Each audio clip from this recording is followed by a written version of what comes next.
What's up, my friends, my friends, my friends? Day number 123 here at the Daily Dose. Today we're going to be looking at Isaiah 55 through 57, and we are digging in a little bit more into Psalm 119. We haven't made it through there, almost, not quite yet, verses 129 through 152 today, okay? And we're coming up here on the end of Isaiah pretty soon. We don't have too much longer.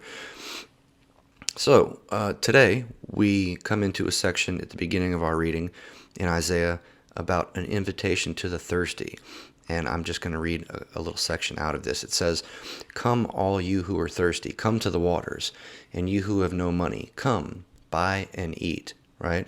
So it's saying, hey, if you're thirsty, come to the waters. And then, how crazy is this? It says, all you who have no money, come, buy and eat. How can somebody buy if they don't have money? Well, that's what he's saying. Look, come eat. Come on, buy it without money. So as we continue on, it says, come, buy wine and milk without money and without cost.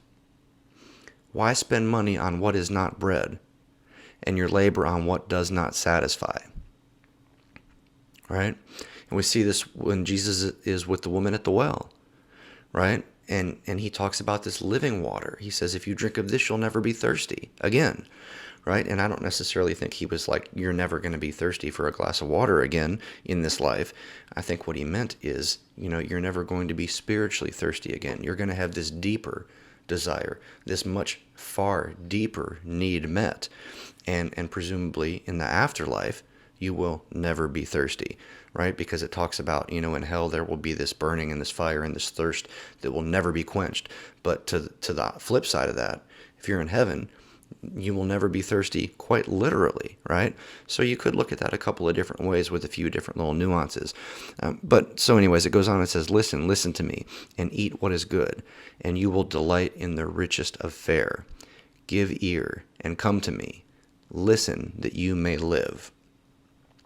So that's pretty cool and pretty encouraging, and it's very similar to some of the stuff that we read about in the New Testament, especially in regards to Jesus and some of his adventures. So from there we go on to another section. It talks about salvation for others. That is kind of the heading of this section. So this opens up by talking about salvation that is offered to people that would be considered foreigners, right?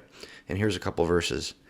It says, "And foreigners who bind themselves to the Lord, to minister to him, to love the name of the Lord, and to be his servants, all who keep the Sabbath without desecrating it, and hold fast to my covenant. These I will bring to my holy mountain and give them joy in my house of prayer." So to me, what this is saying is basically he's opening up the doors. It's not just the Jews. It's not just the Israelites, right? But to any foreigners who are willing to bind themselves to the Lord, to make a commitment with the Lord, to make a covenant with the Lord, to place their trust in the Lord, and to come into the covenant that was going on during that time, right? If they were willing to come into that, then he will ultimately bring them to his holy mountain and give them joy in his house of prayer. Amen?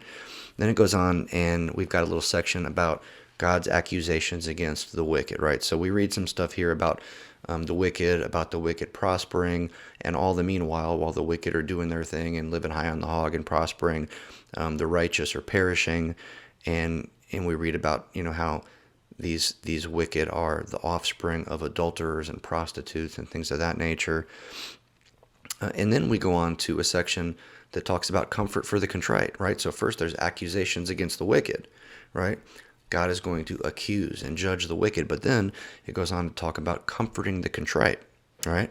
So it speaks of healing and restoring the contrite, but at the same time kind of contrasting that with the wicked being punished. And that's kind of where we stop off today in our Isaiah text. I want to read a little section out of our psalm for today for you. This is going to be verses 137 through 144, okay? It says, "You are righteous, Lord, and your laws are right. The statutes you have laid down are righteous. They are fully trustworthy." Not partially, not kind of. They are fully trustworthy is what it said, right?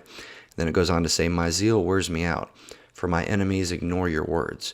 Your promises have been thoroughly tested, and your servant loves them." Don't you love that?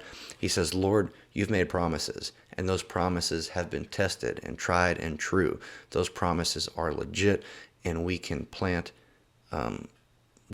our hopes, we can plant ourselves on those promises.